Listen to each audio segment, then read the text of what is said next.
je vais traiter des passages compliqués tirés des deux évangiles qui donnent des descriptions des récits de la naissance. Donc à savoir l'évangile de Matthieu et de Luc. Donc j'ai identifié 4 passages compliqués qu'il est bon d'étudier un petit peu plus profondément. Donc pourquoi est-ce que nous avons 2 généalogies, une dans Matthieu et une dans Luc, qui ne donnent pas le même arbre généalogique pour le Christ. Ensuite, on pourrait dire qu'il y a des passages qui sont un petit peu muets. À quoi ça sert d'avoir la généalogie ? Qu'est-ce que veut nous dire l'évangéliste quand il nous dit voilà les ancêtres du Christ ? Ensuite, une contradiction apparente entre la liturgie et les dogmes de l'Église et un passage chez Matthieu et chez Marc qui semble dire que la Vierge a eu d'autres enfants après le Christ et aurait eu des relations charnelles avec Joseph. Donc on va voir ça. Et aussi, qu'est-ce que veut nous dire Luc au début de son évangile, quand Zacharie est dans le temple. Voilà. Et donc, pour répondre à ces 4 questions, en préambule, il faut d'abord parler de qu'est-ce qu'un évangile. Et donc la question corollaire, c'est comment lit-on un évangile ? Donc aujourd'hui, si vous allez dans une librairie, vous allez avoir donc la lecture de l'Église, mais vous allez avoir d'autres lectures qu'on peut appeler plus ou moins fantaisistes. Donc la plus fantaisiste que moi j'ai pu trouver, c'était quelqu'un qui avait, en lisant les évangiles, avait conclu que Jésus était un magicien homosexuel. Voilà, donc là je pense que c'est ce qu'on peut faire de mieux dans l'autre sens. Ensuite vous avez toutes les lectures un petit peu New Age qui nous présentent Jésus comme un initié, un rabbi cool qui est venu pour détendre un petit peu des gens un peu trop rigides. Vous avez une autre lecture qui est... alors qui a sa part d'intérêt, qui est très populaire, on va dire, dans les milieux universitaires protestants et catholiques. Alors, beaucoup moins chez nous, mais qui est lu quand même. Donc c'est la critique historique. C'est-à-dire c'est une école de lecture et de pensée qui vient d'Allemagne, qui est née au XIXe siècle et qui essaye de retrouver dans les évangiles le Jésus historique. Donc c'est une lecture qui est intéressante parce qu'elle donne tout un contexte historique, sociologique, etc., mais qui oublie ou qui feint d'oublier qu'est-ce que c'est qu'un évangile. Et donc en fait, qui donne une lecture parfois un peu biaisée. Par exemple, la critique historique passe son temps avec une loupe sur chaque verset pour dire voilà, ce verset-là, un tel l'a copié sur l'autre évangéliste et a rajouté tel mot, il a enlevé tel mot, etc. Et donc la plupart, par exemple, des tenants de la critique historique nous disent que c'est Marc, historiquement, chronologiquement, le premier évangile. Alors, qu'est-ce que répond l'Église à ça ? Pour l'Église, un évangile, c'est un texte qui est à la rencontre de 2 catégories. C'est un témoignage, c'est-à-dire c'est des gens qui ont vu, qui ont rencontré le Christ et qui témoignent. Je donnerai la particularité de Marc et de Luc par rapport à ça. Et c'est aussi un enseignement.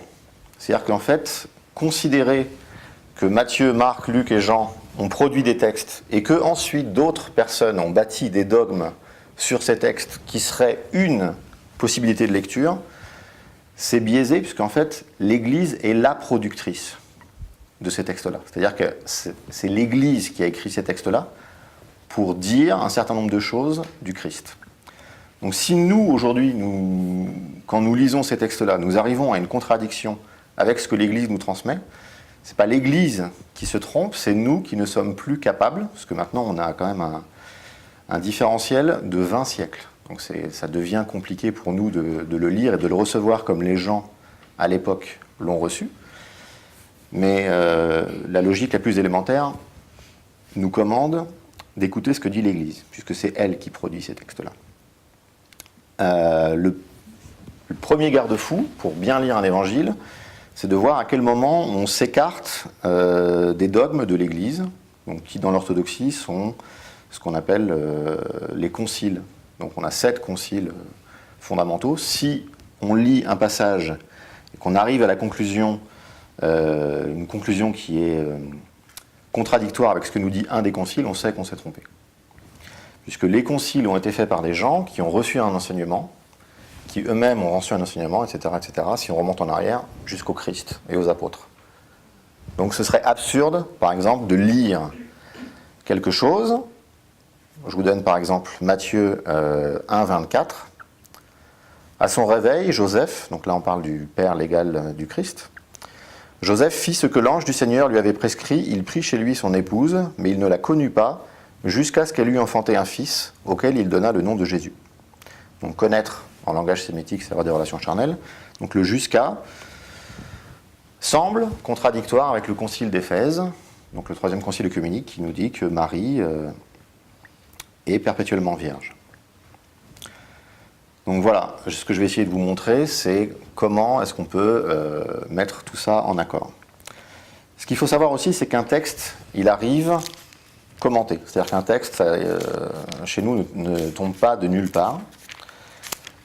Un texte ne s'entend pas sans le commentaire.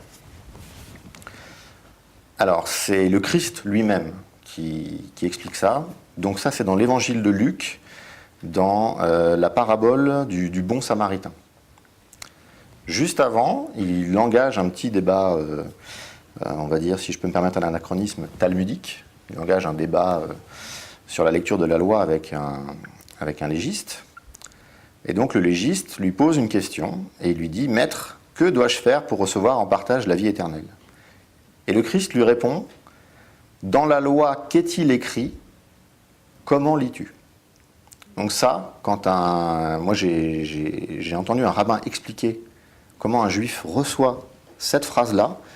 Donc là, le Christ lui demande qu'est-ce qui est écrit dans la loi, et ensuite à quel commentaire tu te réfères pour me dire ce que tu as compris de la loi. C'est-à-dire qu'on ne peut pas prendre un texte seul, on ne peut pas se référer à l'écriture seule, on prend l'écriture et toujours le commentaire qui va avec.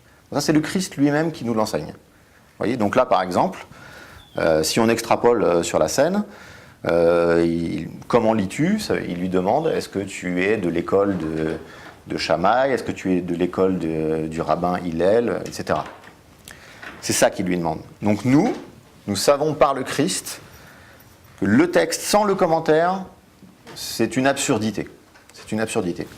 Et traditionnellement, dans l'Église, le commentaire, on sait qu'il nous a été donné par le Christ lui-même. Toujours à la fin de l'évangile de Luc, vous avez deux disciples qui marchent sur la route, les disciples d'Emmaüs, donc c'est après la résurrection, et le Christ se joint à eux, et ils ne le reconnaissent pas au début. Et il leur dit « Esprit sans intelligence, cœur lent à croire tout ce qu'ont déclaré les prophètes, ne fallait-il pas que le Christ souffrit cela et qu'il entrât dans sa gloire ?» Et commençant par Moïse et par tous les prophètes, il leur expliqua dans toutes les Écritures ce qui le concernait. C'est-à-dire que traditionnellement, c'est le Christ lui-même qui a donné aux disciples, qui ensuite les ont transmis de génération en génération jusqu'à nous. C'est le Christ lui-même qui a transmis le commentaire des Écritures qui le concernait. Donc, à partir du moment où on sait que c'est l'Église qui produit ces textes-là et qu'elle a reçu du Christ en personne le commentaire, on est plutôt à l'aise pour ensuite aller voir les passages et dire ce qu'il signifie réellement, en gardant toujours, je dirais, ce territoire dogmatique des 7 conciles, où on sait qu'on sort si on rentre en contradiction avec eux. Alors, je parlais de la critique historique tout à l'heure, qui nous dit que Marc est le premier évangile écrit. Alors, saint Irénée de Lyon, donc c'est un père de l'Église du IIe siècle, c'est le disciple de saint Polycarpe de Smyrne, qui lui-même était disciple de saint Jean. Donc ce que je vais vous lire, sans trop extrapoler, on peut dire que c'est saint Jean qui lui a appris. Donc saint Jean, je pense qu'il sait quand même mieux de quoi il parle qu'un universitaire allemand du XXe siècle, aussi diplômé soit-il. Et donc saint Irénée écrit, donc c'est dans le livre Contre les hérésies, enfin le 3e livre, parce qu'il a écrit 5 ouvrages.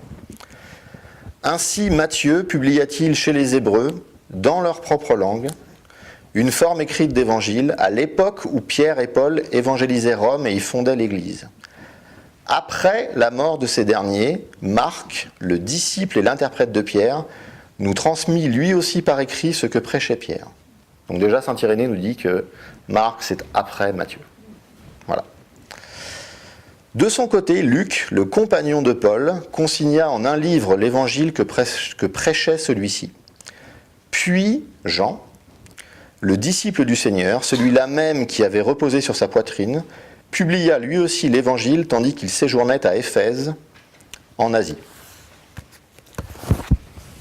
Donc voilà, quand on est orthodoxe, on regarde d'abord ce que disent les pères, c'est toujours plus sérieux, et on a la réponse à beaucoup de débats qui ne devraient même pas exister. L'ordre chronologique des évangiles, on sait que c'est Jean le dernier, on sait que c'est Matthieu le premier, on sait que Matthieu a écrit d'abord en hébreu, même si nous n'avons retrouvé que la version grecque, c'est la seule qui nous soit parvenue. On sait par les pères qu'il y avait au moins un évangile en hébreu, et on sait aussi par les écrivains de l'histoire ecclésiastique que Matthieu prêchait aux Juifs. C'est-à-dire que lui, son évangile, il l'a créé pour convaincre les Juifs que le Messie était Jésus. Alors maintenant, je vais passer à la différence des généalogies. Pourquoi est-ce que nous avons deux généalogies ? Alors, Matthieu nous donne une généalogie qui va d'Abraham à Joseph. Donc là, Joseph, je parle du père légal de Jésus. Dans cette généalogie-là, le père de Joseph s'appelle Jacob. Luc, lui, nous donne une généalogie qui va dans l'autre sens, qui remonte de Joseph jusqu'à Adam. Mais cette fois, le père de Joseph ne s'appelle pas Jacob, il s'appelle Élie. Les deux généalogies passent par le roi David, mais Matthieu descend par Salomon, tandis que Luc descend par Nathan. Donc il passe par deux fils différents du roi David. Alors on n'a pas que cette contradiction-là. C'est-à-dire, on a d'autres contradictions. Paul, qui est également une source d'information, dans l'Épître aux Romains, il écrit en parlant de Dieu, « Son fils issu de la chair, de la lignée de David ». Et enfin, la liturgie, qu'on ne peut pas prendre à la légère, bien sûr, contient la prière suivante, « Des saints et justes ancêtres de Dieu, Joachim et Anne », dont la tradition nous rapporte que ce sont les prénoms des parents de Marie. Donc voilà l'équation à résoudre, qui en apparence n'est pas simple. Donc premier réflexe en tant qu'orthodoxe, on va voir ce que nous disent nos pères dans la foi. Les trois pères qui ont le plus étudié ce problème, ce sont saint Jean Chrysostome, saint Jérôme et saint Augustin. Les trois concluent à deux généalogies relativement à des projets théologiques. Matthieu nous parle d'un nouveau royaume. Le terme royaume, c'est une constante chez lui. Il nous présente un nouveau royaume, il nous présente un nouveau roi. C'est pourquoi Jésus est d'abord fils de David, avant d'être fils d'Abraham, ce qui est une inversion chronologique. Luc, lui, nous présente un nouveau prêtre, qui vient pour racheter les péchés de toute l'humanité. Donc Luc, il nous le présente fils d'Adam. Mais ça ne règle pas le problème pour nous. Alors les pères n'insinuent pas que les généalogies sont des créations qui viennent soutenir des options théologiques, mais ils ne répondent pas à la question du pourquoi des différences. Par exemple, saint Augustin écrit « Saint Matthieu, en commençant son évangile par la généalogie de Jésus-Christ, prouve par là qu'il a entrepris de nous raconter l'origine de Jésus-Christ selon la chair. Saint Luc, au contraire, qui se propose de nous le présenter surtout comme prêtre chargé d'expier nos péchés, nous raconte la généalogie de Jésus-Christ qu'après son baptême, alors que saint Jean lui rendit ce témoignage. Voici celui qui efface les péchés du monde. » Ça, c'est tiré du livre d'Augustin, de l'accord des évangiles. Donc là, le problème avec les pères, c'est que ça leur semblait tellement évident qu'ils n'ont pas donné beaucoup d'indices et qu'ils nous laissent un petit peu, comme ça, interloqués. C'est là que l'étude du judaïsme peut nous donner la clé, en fait, de ce problème-là. On va partir des indices des pères. Avec le judaïsme, vous allez voir qu'on va tout solutionner. Donc Matthieu nous décrit une lignée royale. C'est donc une lignée qui passe par les enfants mâles. Alors du point de vue naturel, Joseph n'est pas le père de Jésus, mais c'est son père légal. Nommer un enfant chez les Juifs revient à le reconnaître. Donc ça, c'est la Mishnah traité Baba Batra 8.6 qui le dit. Donc je cite, « Si un homme dit « c'est mon fils », il doit être cru. » Donc quand l'ange dit à Joseph de reconnaître l'enfant, il lui dit « Fais-en ton enfant légal, tu vas devenir son père légal ». Voilà. Et comme Joseph descend de David, il lui transmet la possibilité de se prétendre roi d'Israël, puisque descendant du roi David, du point de vue légal, mais pas du point de vue charnel.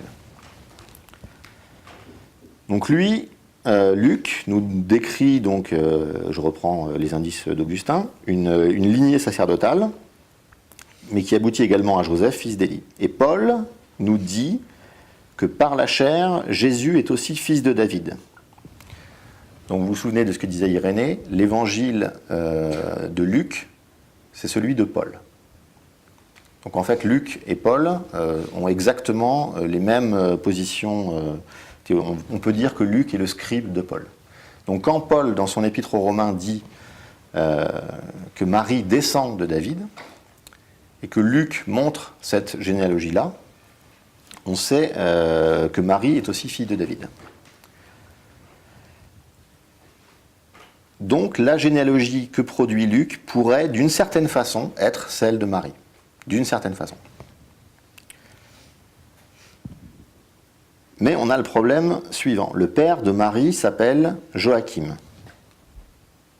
Alors que chez Luc, le père, si on dit que c'est la généalogie de Marie, ce serait Élie. Alors là, c'est le Talmud qui va nous donner un gros indice. Donc le traité Agiga 77d, dans ce traité, on a un passage polémique qui décrit justement Marie, fille d'Élie. Donc le traité polémique, enfin le passage polémique, on voit très bien que c'est notre Marie à nous dont il s'agit. Donc c'est un passage anti-chrétien. Donc là, bon, bah, faut passer outre la polémique. Hein. Bon, le chrétien intelligent sait restituer le contexte historique. Les rabbins nous disaient des choses peu agréables, nous leur disions des choses peu agréables. Bon, voilà, c'était la controverse. Ce qui est intéressant, justement, c'est cet indice dans le Talmud où Marie, donc la mère de Jésus, est la fille d'Élie. Et Élie, c'est le diminutif de Eliakim. Alors, et Eliakim, donc je ne peux pas dire c'est un équivalent, mais il y avait une tradition chez les Juifs de quelqu'un qui s'appelait Eliakim pouvait s'appeler aussi Joachim. C'est-à-dire que ce n'est pas le même prénom, mais les deux prénoms pointent la même personne. Donc, dans l'Ancien Testament, on a un passage qui nous montre ça. Deuxième livre des Chroniques, chapitre 36, versets 4 et 5. Le roi d'Égypte établit comme roi son frère Eliakim sur Juda et Jérusalem, et il changea son nom en Joachim. Donc, le Joachim de la liturgie et l'Élie de la généalogie de Luc pointent la même personne. Mais ça ne nous donne pas la solution de tout le problème, puisque ça ne nous explique pas comment Joseph, l'époux de la Vierge, devient le fils de son beau-père. Alors une fois de plus, c'est dans l'Ancien Testament qu'il faut aller voir la solution. Dans le livre des Nombres, chapitre 32, verset 41, on lit « Yaïr, fils de Manassé, alla s'emparer de leur campement, qu'il appela campement de Yaïr. » Et Yaïr était aussi appelé fils de Manassé dans le Deutéronome et dans le premier livre des rois. Pourtant, dans le premier livre des Chroniques, chapitre 2, versets 21 à 23, on lit « Ensuite Esron s'unit à la fille de Makir, père de Galaad, et il l'épousa alors qu'il avait 60 ans. Elle lui enfanta Ségouf engendra Yaïr, et celui-ci eut 23 villes dans le pays de Galaad. » Donc on sait que c'est le même Yaïr hein, par rapport à ses conquêtes. Et on voit que la Bible utilise l'expression « fils de » pour quelqu'un qui n'est pas directement son fils, mais qui ici en fait est le fils de sa petite-fille. Donc la Bible s'autorise le fait de dire « fils de » pour quelqu'un qui n'est pas du tout le fils de, mais qui a quand même un lien de parenté. On n'a pas encore tout éclairci, puisque ici, Yaïr, effectivement, c'est le descendant de Manassé, mais pas son fils légal ou naturel. Alors, la dernière disposition légale qui nous permet de voir le tableau d'ensemble, c'est dans l'Ancien Testament. Il y a un passage sur l'héritage des femmes en l'absence d'héritier mâle. Donc c'est une disposition qui est décrite dans le livre des Nombres, chapitre 27, versets 1 à 11. Donc c'est le passage où il y a 5 filles qui viennent de perdre leur père, et selon l'état dans lequel est la loi à ce moment-là, elles n'ont droit à rien. Et donc elles vont voir Moïse, elles se plaignent, elles disent c'est quand même pas juste, il faut faire quelque chose. Moïse dit oui, effectivement, c'est pas très juste. Donc Moïse demande à Dieu, et Dieu dit oui, elles ont parfaitement raison. Donc c'est elles qui vont hériter. Donc ça nous montre d'ailleurs que la loi n'est pas complètement finalisée quand elle est donnée. Elle est aussi c'est quelque chose de dynamique, c'est quelque chose qui évolue. Alors revenons aux généalogies maintenant. On voit qu'elles sont en accord entre Abraham et David. Donc Matthieu et Luc sont d'accord entre Abraham et David, ils donnent exactement les mêmes ancêtres. Ensuite elles divergent pour se rejoindre plus loin sur 2 personnes qui s'appellent Salathiel et Zorobabel. Et ensuite elles se séparent à nouveau, elles ne se rejoindront qu'au Christ. Donc les 2 familles sont du même clan. Et ce sont des familles, on va dire, ce sont des cousins très très très lointains, mais des familles du même clan, du clan de Zorobabel.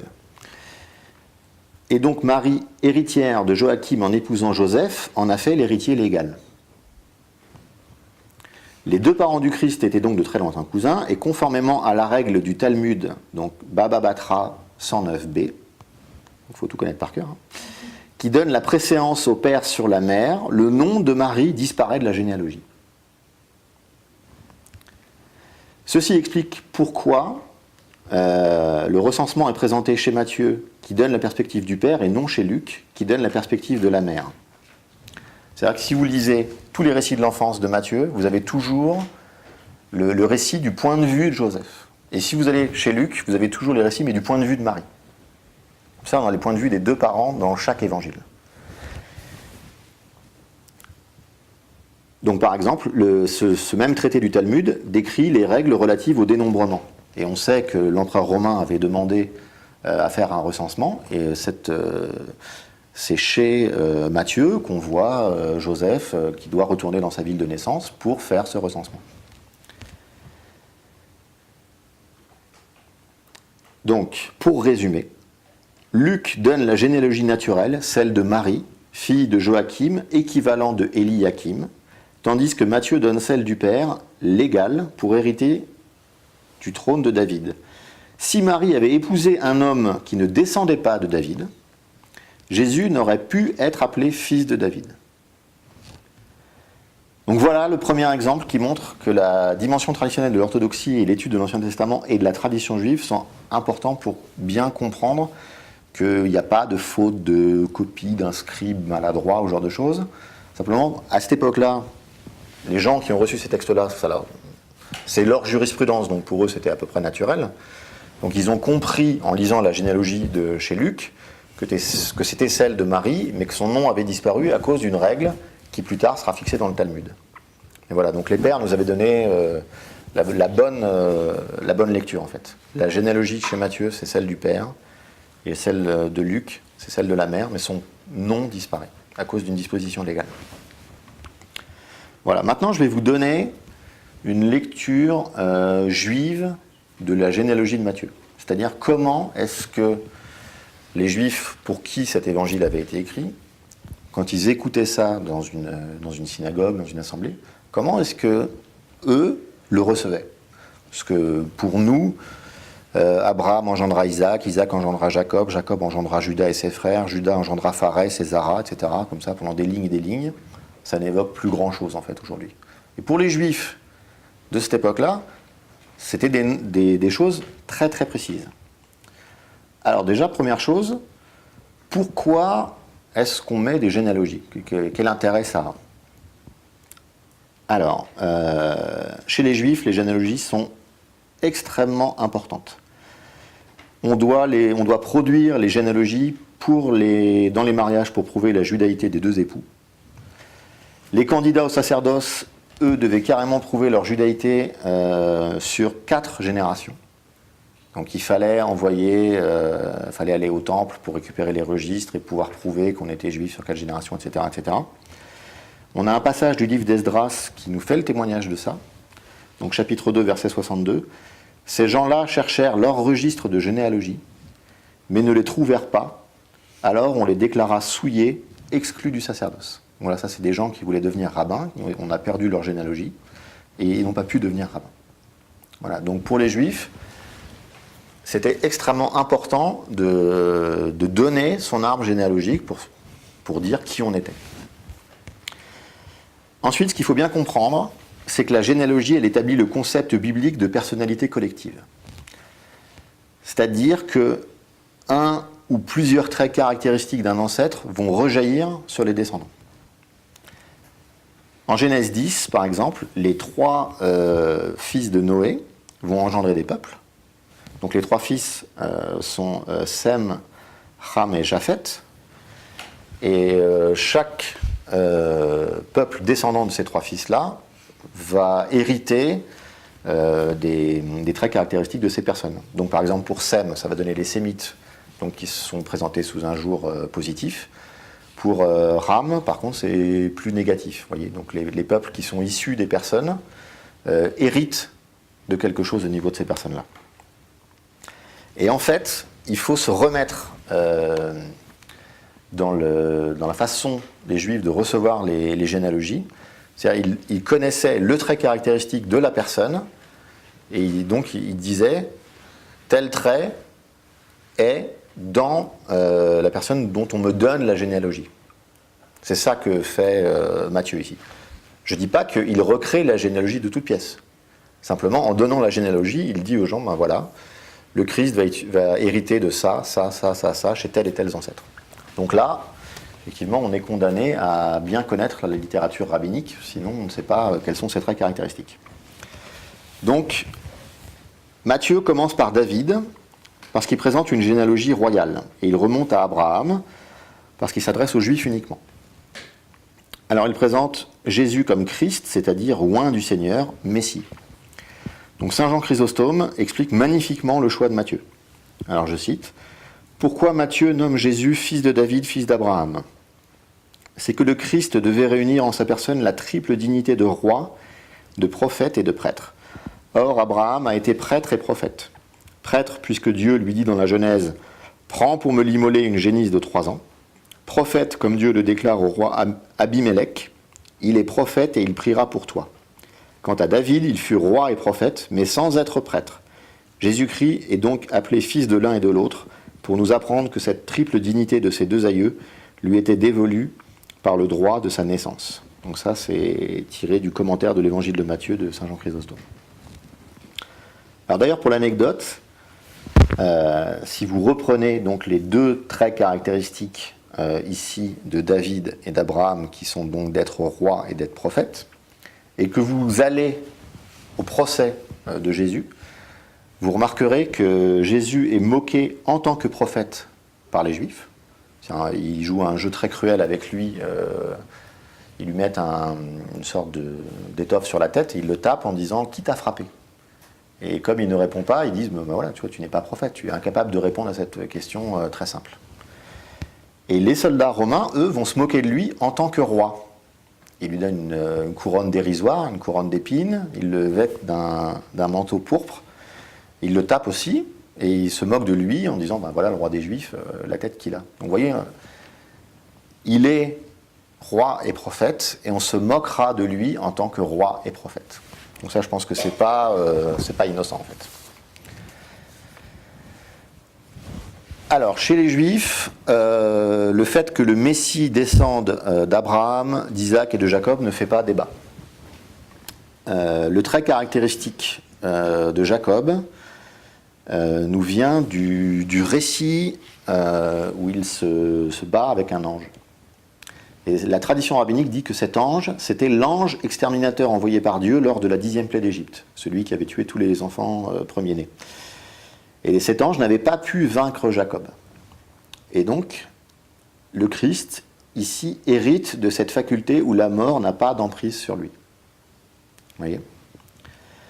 Alors, le débat chez les Juifs commence à la phrase suivante, puisque j'imagine que Matthieu leur annonçait, voilà, donc nous avons trouvé le Messie. Donc, tout de suite, les Juifs disaient, ah ok, donne-nous sa généalogie, dis-nous qui c'est, qu'on aille voir dans les registres, etc. Et donc il disait, bon ben voilà, dans son arbre généalogique, il y a Abraham, il y a Isaac, il y a Jacob, bon là ils sont tous d'accord, et ensuite Jacob a 12 fils. C'est là que les débats commencent. Lequel des 12 va engendrer le Messie? Alors les plus grands débats étaient simplement entre Judas et Joseph. Alors quand je dis Judas, je parle bien du fils de Jacob, pas l'apôtre qui a trahi le Christ. Hein. On ne fait pas d'erreur chronologique. Alors la grande majorité des rabbins avaient scruté les Écritures pour y choisir Judas, de toute façon. Donc le texte que la tradition juive cite toujours pour dire pourquoi Judas devait engendrer le Messie, c'est celui-là. Donc livre des Nombres, chapitre 7, versets 10 à 13. Alors pour le remettre dans son contexte, c'est le moment où Moïse demande de faire les offrandes sur l'autel. Donc je vous le lis. Les chefs apportèrent l'offrande pour la dédicace de l'autel le jour où l'on en fit l'onction. Les chefs apportèrent leurs présents devant l'autel. Le Seigneur dit à Moïse que les chefs, à raison d'un par jour, apportent leurs présents en offrande pour la dédicace de l'autel. C'est Naasson, fils d'Aminadav de la tribu de Juda, qui apporta son présent le premier jour. Son présent consistait en un plat d'argent d'un poids de 130 cycles, une coupe d'argent de 70 cycles, en cycle du sanctuaire, tous deux remplis de farine pétrie à l'huile pour l'offrande. Donc le fait que cette personne de la tribu de Juda soit le premier désigné pour aller faire son offrande, c'est le passage, je dirais, toujours le plus cité pour prouver que le Messie viendrait de la tribu de Juda. Alors Naasson, fils d'Aminadav, il est dans la généalogie de Matthieu, mais je vais le traiter un petit peu plus tard.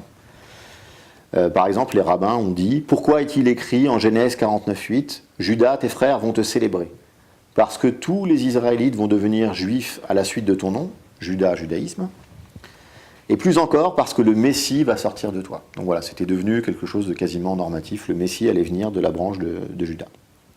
Alors, sur le passage que je vous ai lu, où c'est Naasson, fils d'Aminadav, qui fait le premier son offrande, il y a des règles et techniques exégétiques rabbiniques très très complexes, dont je vous épargne l'explication, qui font aussi que c'est la tribu de Juda qui est choisie. Mais je montrerai ça après par rapport à Naasson.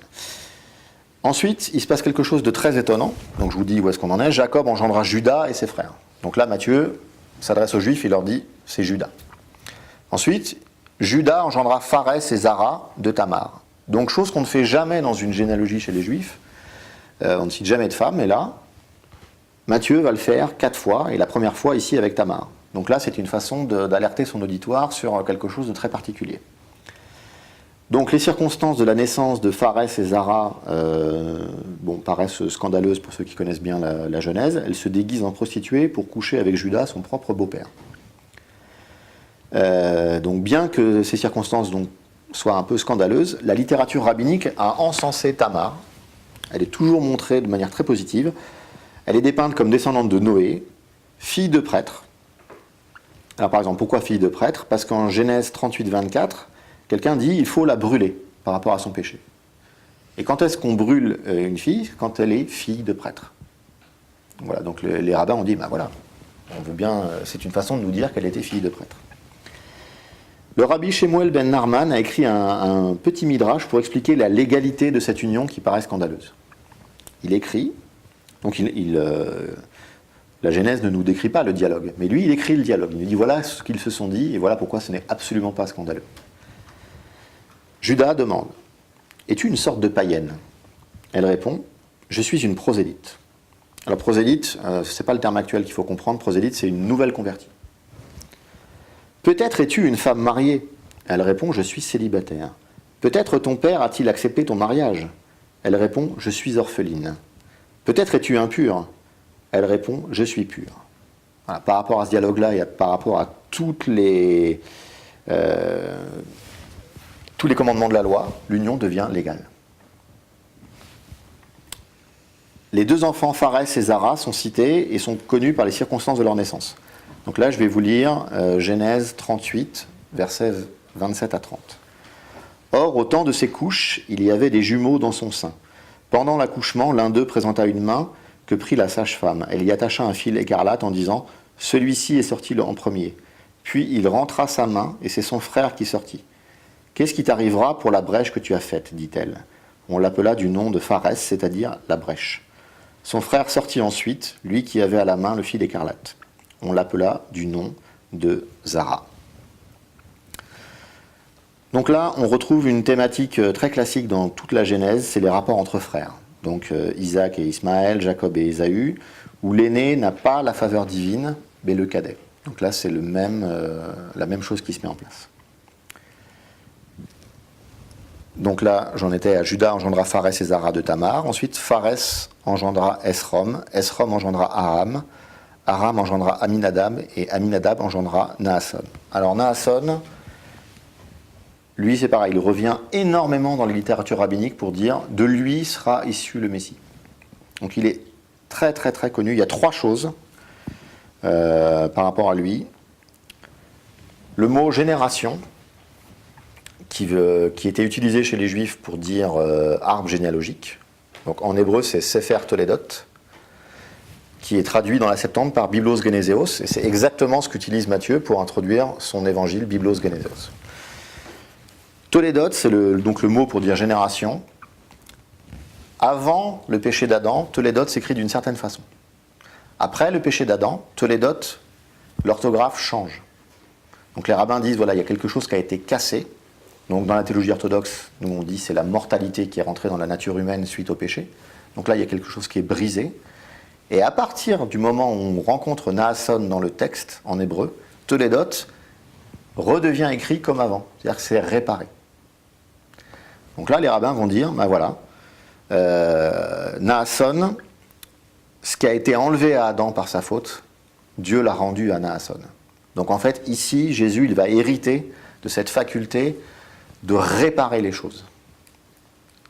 Le Christ, nouvel Adam, vous voyez, dans la théologie paulinienne.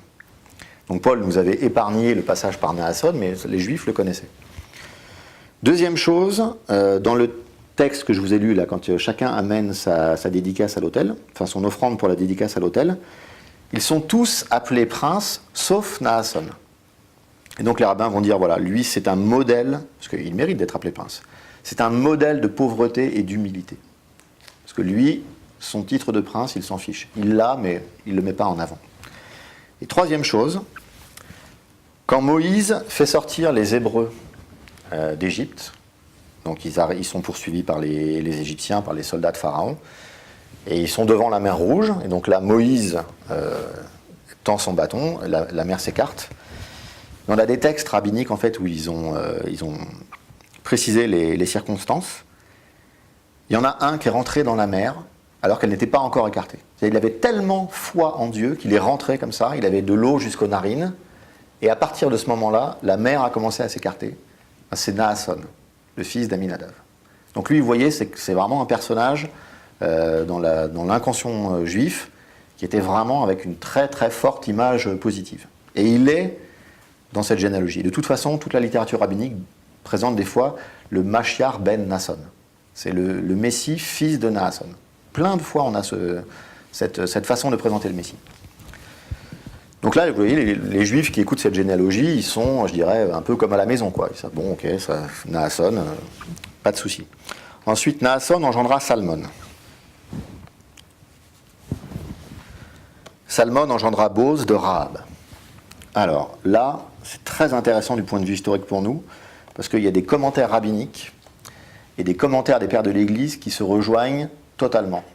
Alors, est-ce que les uns lisaient les autres, ou est-ce que, inspirés par le même esprit, ils ont dit la même chose? Je ne sais pas. Mais en tout cas, c'est vraiment très beau de voir cette réunion. Donc, Rahab, c'est la deuxième femme citée dans la généalogie. Selon la tradition rabbinique, c'est la prostituée de la ville de Jéricho qui aide les Hébreux à s'emparer de la terre de Canaan dans le livre de Josué. Donc les passages bibliques qu'il évoque nous montrent comment elle a sauvé sa famille lors de l'invasion de la ville. Et la littérature rabbinique, en écho avec les pères, montre comment Dieu l'a récompensée par une descendance bénie, comportant prêtres et prophètes. Parce que Dieu avait dit aux Hébreux, vous allez prendre la ville et vous allez tuer tout le monde. Et donc les Hébreux avaient envoyé des éclaireurs et elle les avait aidés. Et ils avaient considéré qu'elle s'était tellement bien comportée qu'ils l'avaient épargnée, elle et toute sa famille. Et donc, la tradition rabbinique considère qu'elle est l'ancêtre des prophètes Ézéchiel et Jérémie. Donc quand même, une descendance assez prestigieuse. Et si on retourne dans le commentaire de Saint Jean Chrysostome sur l'évangile de Matthieu, le passage sur ce verset de la généalogie, qu'est-ce qu'on lit ? Salmon prit une femme du nom de Rahab. On croit communément que cette Rahab fut la courtisane de Jéricho, qui reçut chez elle les espions du peuple d'Israël, les cacha et leur sauva la vie. Donc voilà, vraiment une harmonie totale. Or Salmon, qui était un des principaux des enfants d'Israël, de la tribu de Juda, et fils du chef de cette tribu, voyant la fidélité de Rahab, mérita de la prendre pour épouse, comme si elle eût été de grande naissance. Peut-être aussi la signification du nom de Salmon fut pour lui comme une invitation de la Providence à recevoir Rahab comme un vase d'élection. Car Salmon signifie « reçoit ce vase ». Donc vous voyez là, la personne la plus importante de la généalogie à ce moment-là, c'est Rahab en fait. Vous voyez, donc l'importance des femmes. Ensuite, on arrive à Boz. Donc, Salmon engendra Boz de Rahab, Boz engendra Jobed de Ruth. Alors Ruth, c'est une femme très importante aussi. Elle est tellement importante qu'elle a un livre à son nom dans la Bible. Un livre très court, mais il y a quand même un livre, le livre de Ruth. Donc ce livre décrit l'histoire d'une conversion au judaïsme, donc le passage de l'idolâtrie vers la vraie foi.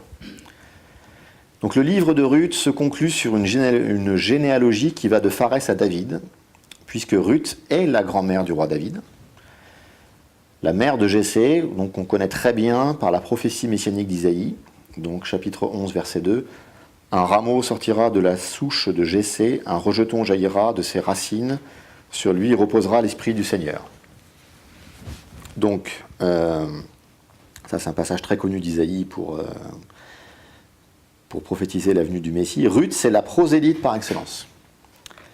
Donc le passage biblique où elle déclare vouloir suivre sa belle-mère et faire partie du peuple d'Israël, c'est le passage suivant. Donc livre de Ruth, chapitre 1, versets 16 à 18. Donc écoutez bien, parce qu'après je vais vous lire le midrash qui a été bâti sur ce passage-là. Vous allez voir, c'est étonnant. Mais Ruth dit, « Ne me presse pas de t'abandonner, de retourner loin de toi, car où tu iras, j'irai, et où tu passeras la nuit, je la passerai. Ton peuple sera mon peuple et ton Dieu mon Dieu. Où tu mourras, je mourrai, et là je serai enterré. Le Seigneur me fasse ainsi et plus encore, si ce n'est pas la mort qui nous sépare. » Donc ça, c'est quand la belle-mère de Ruth lui dit, « Bon, bah, écoute, ton mari est mort, retourne avec ton peuple, retourne adorer tes anciens dieux, moi je repars. » Et elle dit, « Non, non, moi je reste dans le peuple d'Israël et je viens avec toi. » Et elle lui dit ça, ce que je viens de vous lire. Alors il y a un passage dans le Talmud qui expose les règles de droit relatives aux conversions vers le judaïsme et qui décrit les obligations des nouveaux convertis et qui fait référence à ce monologue de Ruth.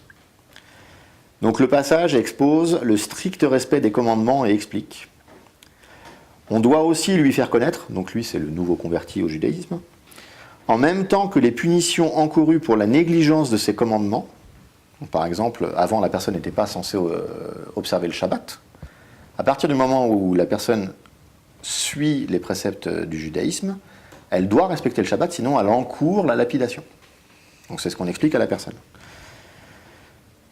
On doit lui faire connaître les punitions encourues pour la négligence de ses commandements et la récompense liée à leur accomplissement.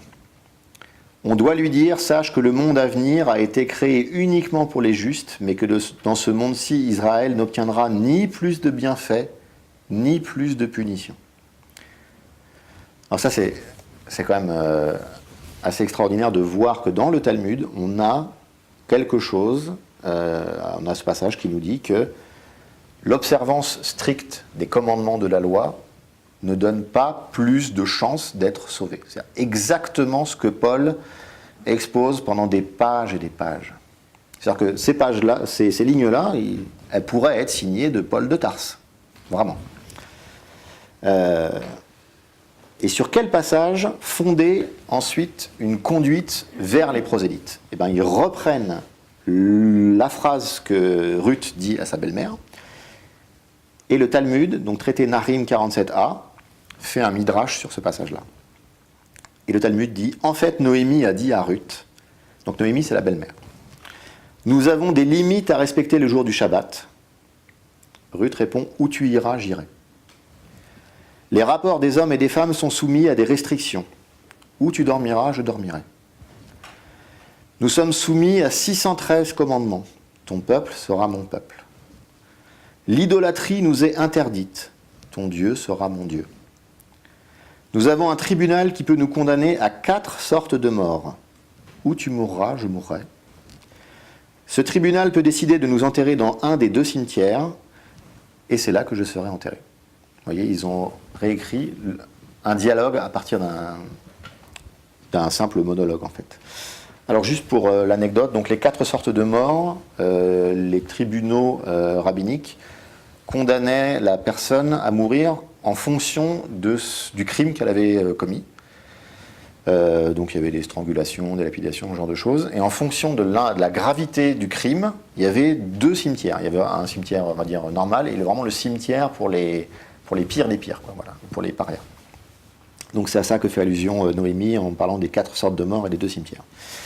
Donc en plus d'être un modèle de conversion, Ruth est souvent montrée comme étant l'ancêtre du Messie. Et plus encore, c'est par elle que les païens viennent à Israël.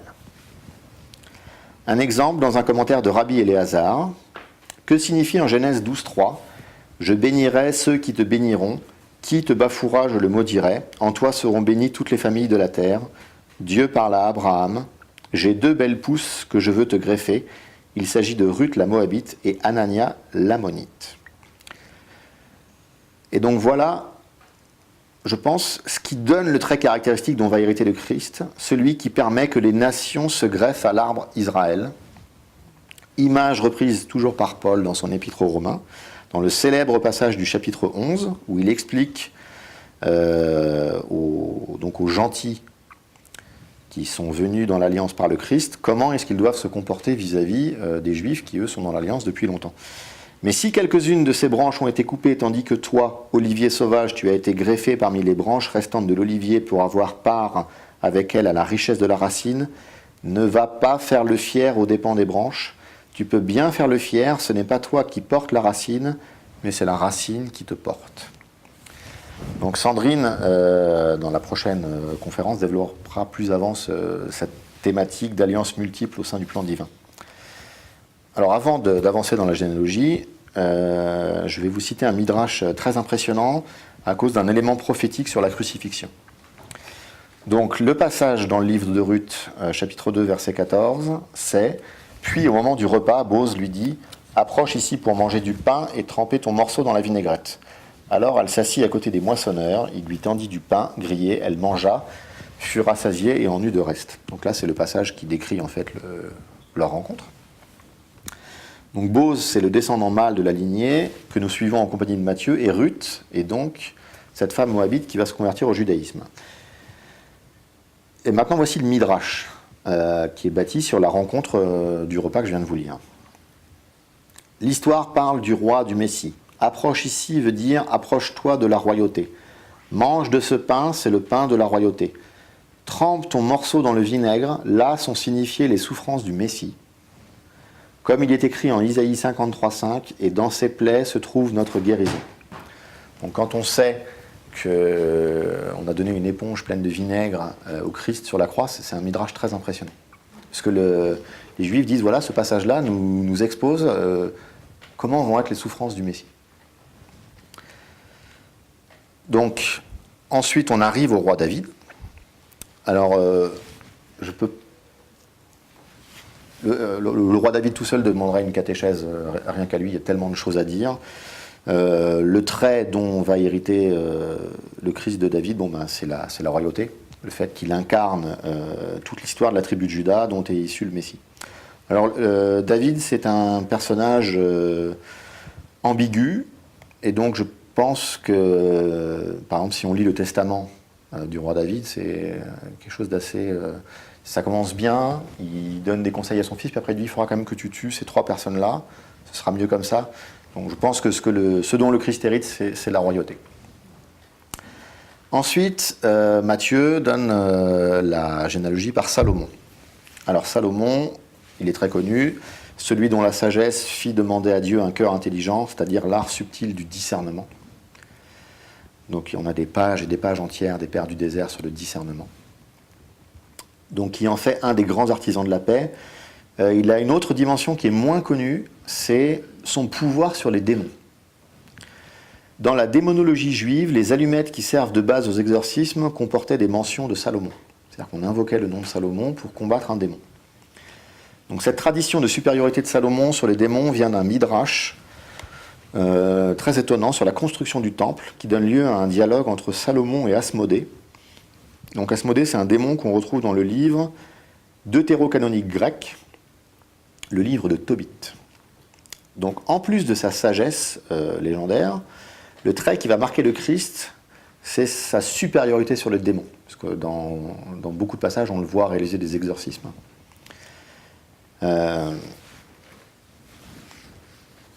La généalogie comporte 42 étapes.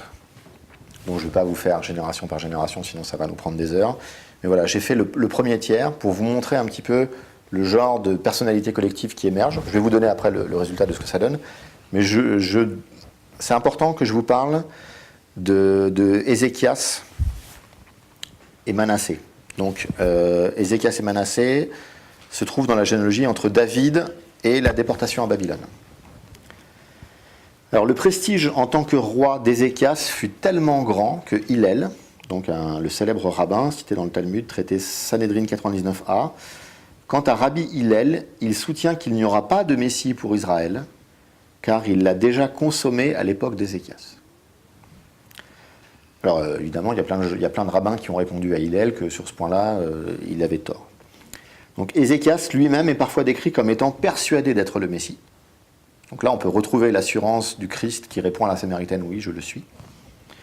Mais le Talmud le dépeint comme étant frappé de maladie par Dieu, visité par le prophète Isaïe pour engendrer son fils Manassé, car le Messie devant être issu de sa descendance, il se trouvait dans le devoir, sans le savoir, dans un état de grand péché, bien plus grave que celui de ne pas répondre au classique appel à procréer. C'est-à-dire que s'il n'a pas son fils, le Messie ne peut pas venir. Donc Dieu le rend très malade et il lui envoie Isaïe pour lui expliquer. Et donc dans le Talmud, traité Berakot 10a, Ézéchias demande « Pourquoi un si grand châtiment ?» Et Isaïe répond « C'est parce que tu ne t'es pas occupé de ta descendance. » Donc le roi répond « C'est que j'avais prévu grâce à l'Esprit Saint que je procréerais de mauvais enfants. » Et Isaïe répond « Est-ce que les desseins du miséricordieux te regardent ? Ce qu'il t'a ordonné, tu dois le faire, le Saint béni soit-il, agira comme il lui plaira. » Alors Ézéchias avait vu juste, puisque Manassé et Amon seront des rois particulièrement incapables. Mais plus loin dans l'arbre généalogique, on a quand même Josias, qui sera un grand roi, le dernier grand roi d'Israël. Donc voilà pour les générations qui donnaient le plus d'informations résonantes par rapport à la culture juive des gens qui ont entendu cette génération. Matthieu insiste beaucoup sur la triple dimension de 14 générations. Si vous lisez l'évangile de Matthieu, il vous dit « Le nombre total des générations est donc 14 d'Abraham à David, 14 de David à la déportation de Babylone et 14 de la déportation de Babylone au Christ. » Il vous dit 14, 14, 14. Donc là, il veut nous dire quelque chose. Donc 14, c'est la valeur numérique de David. Parce que vous savez qu'en hébreu, c'est aussi bien les chiffres et les lettres. Donc David, ça s'écrit Dalet, Vav, Dalet. Dalet a la valeur 4, Vav 6, donc 4 plus 6 plus 4, 14. Alors 14, c'est aussi la demi-lune, puisque vous savez que les Juifs ont un calendrier qui prend en compte la lune. Donc on a une lune montante jusqu'à David, ensuite une lune descendante jusqu'à la déportation à Babylone, et à nouveau une lune montante jusqu'à l'avènement du Messie. Donc on peut le voir aussi du point de vue calendaire comme ça. Alors si on compte les versets avec les générations, on n'a pas 3 fois 14. On n'a pas, alors ça c'est très juif ça. On n'a pas, il nous dit voilà, il y a 3 fois 14 et on compte et il n'y a pas 3 fois 14. Donc là c'est une façon juive de nous dire quelque chose. Alors, c'est exact pour le premier tiers si on compte Abraham. C'est Abraham, on ne va pas le laisser de côté. Le second tiers ne pose pas non plus de soucis, mais c'est le troisième tiers qui est incomplet. En effet, on n'a que 12 générations et on ne peut pas compter Jéconia une seconde fois. Alors Jéconia, c'est le roi qui était là au moment de la chute de Jérusalem devant les armées de Nabuchodonosor, qui a détruit le temple en moins 587. Donc c'est un roi qui a une très mauvaise presse. Donc Saint Jean Chrysostome sait compter, donc ça l'intrigue aussi, et il écrit « Ou bien il est possible que le même Jéconias soit compté 2 fois, une première fois avant la transmigration de Babylone et une seconde fois après, car ce Jéconias, quoique étant un seul et même homme, a passé par 2 conditions différentes. Il a été roi avant la transmigration et roi par le choix du peuple de Dieu. Et après la transmigration, il a été réduit à la condition privée. Voilà pourquoi il est placé parmi les rois avant la captivité et depuis parmi les simples particuliers. » Donc toujours commentaire de l'évangile de Matthieu de Saint Jean Chrysostome, qui est magnifique. Saint Augustin, lui, de son côté, écrit « Peut-être encore qu'un des aïeux du Christ, Jéconia, a été compté 2 fois parce qu'il a été l'auteur d'un certain écart vers les nations étrangères lors de la transmigration de Babylone. Or, ce qui s'écarte de la ligne droite pour aller dans une direction opposée fait comme un angle, et ce qui est formé par cet angle compte pour une seconde ligne différente de la première, et c'est là une figure du Christ qui devait aller de la circoncision à la gentilité et devenir ainsi la pierre angulaire. » Voilà, Augustin, ce qu'il écrit sur le problème. Donc en fait, si on compte, on a un total de 40. Alors 40, c'est un nombre biblique bien connu, c'est Jésus qui va franchir le seuil des 40, les 40 ans dans le désert pour les Hébreux, lui 40 jours dans le désert, etc. On a plusieurs fois 40 dans la Bible. Toutes les générations, si on le lit, on a un tel engendra un tel. Un tel engendra un tel, un tel engendra. Et quand on arrive à la dernière génération, celle du Christ, on a ce qu'on appelle en conjugaison grecque un passif théologique. Fut engendré. Ce n'est pas engendra, c'est fut engendré. C'est-à-dire que là, il y a une intervention de la grâce. Il se passe quelque chose de plus. Où on franchit le 40. Donc là, Matthieu, en fait, ce qu'il veut nous dire, il a un double objectif. Montrer le caractère davidique de Jésus, il nous dit 3 fois 14, et le caractère supra-humain par le franchissement de cette barrière naturelle dans laquelle la généalogie pouvait nous enfermer. Alors maintenant que je vous ai lu les traits caractéristiques de la tradition juive de chaque personne importante de la généalogie, voilà le personnage qui se dégage de cette généalogie. Un Messie engendré par grâce, roi, héritier de la promesse d'Abraham, sur lequel la mort n'a pas d'emprise, qui bénéficie des bienfaits dont Adam fut privé, qui donnera de grands prophètes, en lui les nations se grefferont à Israël, dont les souffrances rachèteront les péchés d'Israël, il sera d'une grande sagesse, aura un grand pouvoir sur les démons, il sera pauvre et humble. Voilà la personne qui se dégage de la généalogie telle que les Juifs l'ont reçue quand ils ont entendu cette généalogie. Donc ça me semble être un portrait quand même relativement fidèle du Christ, du Jésus des évangiles.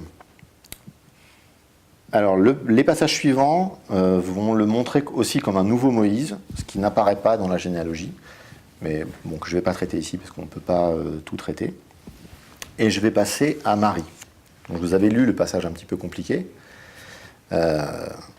Il ne la connut pas jusqu'à ce qu'elle lui enfantait un fils auquel il donna le nom de Jésus. En plus, si vous vous souvenez bien, dans l'évangile de Marc, à un moment, on parle des frères et des sœurs de Jésus. Donc là, voilà ce qui augmente la difficulté du passage pour nous. Alors pour comprendre ce passage, il faut connaître 3 choses. Le fonctionnement du mariage juif, la traduction du mot « éos » en grec, puisque le « jusqu'à » c'est « éos », et enfin ce que signifie un frère dans le monde juif de cette époque. Un frère ou une sœur. Alors le mariage, chez les juifs, se passait en 2 phases. D'abord, un échange de promesses, puis la femme vient vivre dans la famille de l'homme. Donc cet échange de promesses, chez nous, il est connu sous le nom de fiançailles. Alors si le mariage peut être considéré comme la seconde phase, légalement, il s'agit de la première. À partir du moment où ce que nous on dit fiancés, en fait, ils sont mariés. Une année sépare généralement les 2 étapes, qui servent à l'homme à préparer l'endroit où il va accueillir sa famille.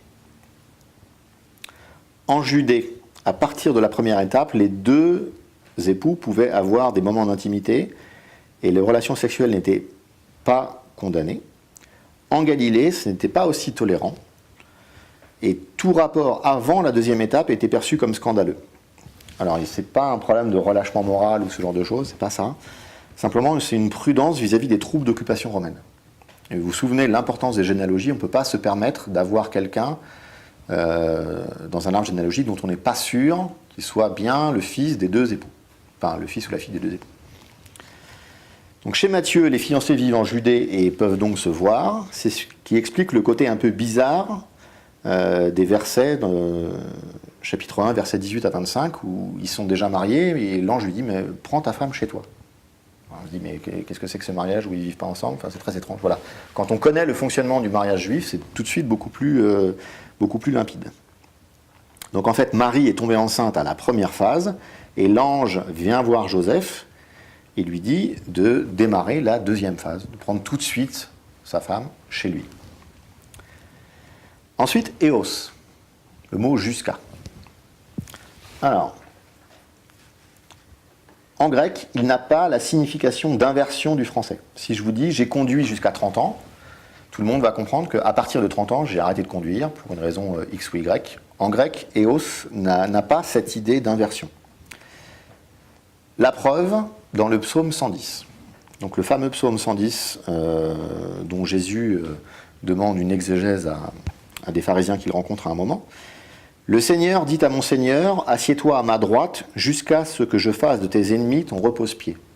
Donc là, on comprend bien qu'une fois que le Messie sera à la droite de Dieu, c'est pour toujours, c'est fini, quoi. Donc il n'y a pas cette idée d'inversion. Une fois les ennemis devenus ce que Dieu en veut, on n'imagine pas que le Messie ne sera plus à droite. Voyez. Le éos de Matthieu est semblable. Donc, le texte ne dit pas qu'il y a eu des relations sexuelles après. C'est pas ça que ça veut dire en fait. Il décrit simplement ce qui s'est passé jusqu'à ce moment-là, sans véhiculer d'idée d'inversion. C'est-à-dire que nous, en tant que Français, on doit lire jusqu'à différemment. Pour ce qui est des frères, l'hébreu n'a pas de mot pour différencier frère, demi-frère ou cousin. C'est le même mot. Donc les frères mentionnés dans Marc sont donc probablement des demi-frères ou des cousins qui venaient de la famille de Joseph. Donc voilà pourquoi à Saint-Serge, on nous oblige à faire du grec et de l'hébreu, c'est pour lire correctement les textes. Et alors je voudrais finir sur un autre passage qui peut sembler aussi muet, comme la généalogie de Matthieu. C'est l'évangile de Luc qui s'ouvre en fait sur un kippour impossible. Ce qui n'est pas évident quand on ne connaît pas bien le rituel juif. Alors l'évangile de Luc, c'est un évangile sacerdotal par définition. Il commence et il s'achève dans le temple. C'est l'évangile le plus repris dans la liturgie, c'est lui qui contient les cantiques. Donc clairement, il a été écrit dans ce sens-là. Et l'évangile de Luc s'ouvre sur un kippour impossible. Alors qu'est-ce que c'est qu'un kippour ? Donc c'est le jour du grand pardon, c'est la fête la plus importante chez les juifs. Le rituel, d'abord on a le rite très célèbre du bouc émissaire dont j'avais parlé dans les 12 fêtes. Le grand prêtre, donc descendant d'Aaron, une fois par an, rentre dans le Saint des Saints et demande pardon. 3 fois, il doit citer le nom de Dieu pour ses péchés à lui, ensuite 3 fois pour les péchés de sa famille, 3 fois pour les péchés du peuple, ensuite il sort dehors sur le parvis, il redit ce nom, le nom de Dieu qui a été perdu, le peuple se prosterne et le rituel précis de Kippour est terminé.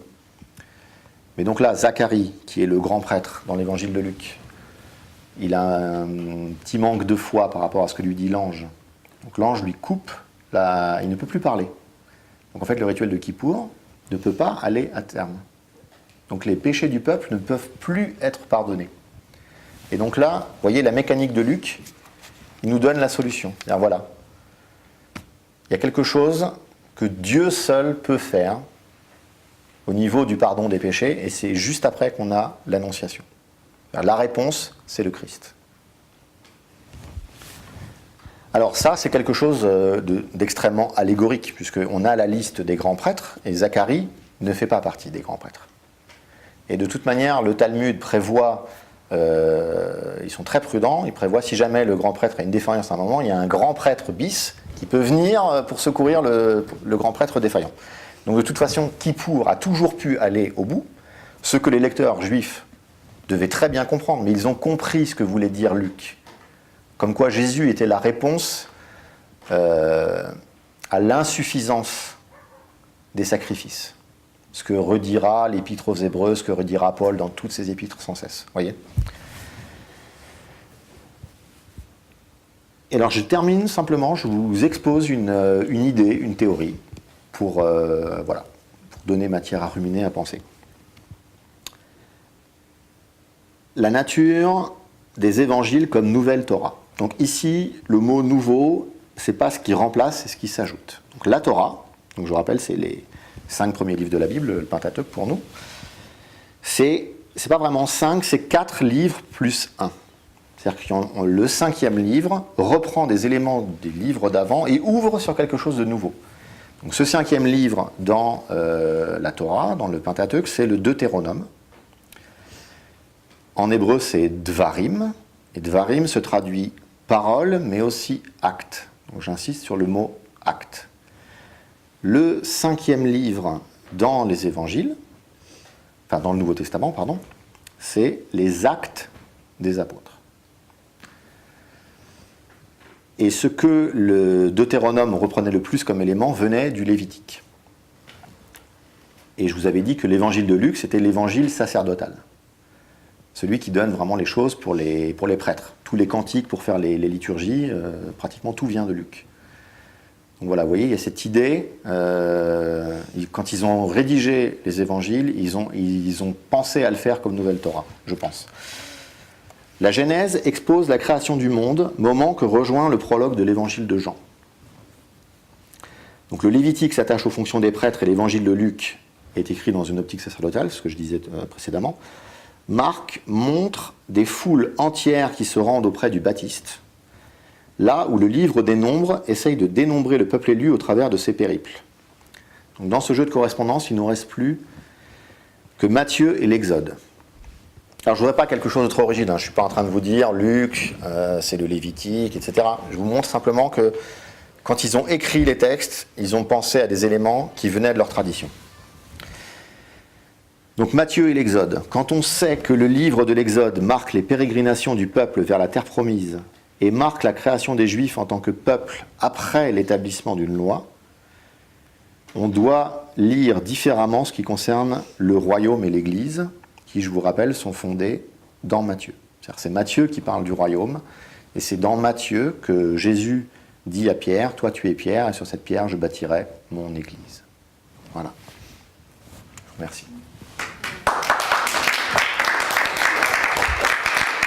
Господи, с нами Боги, и многообразие Тебе, помощник Господь к ним, а мы, Господи, сил.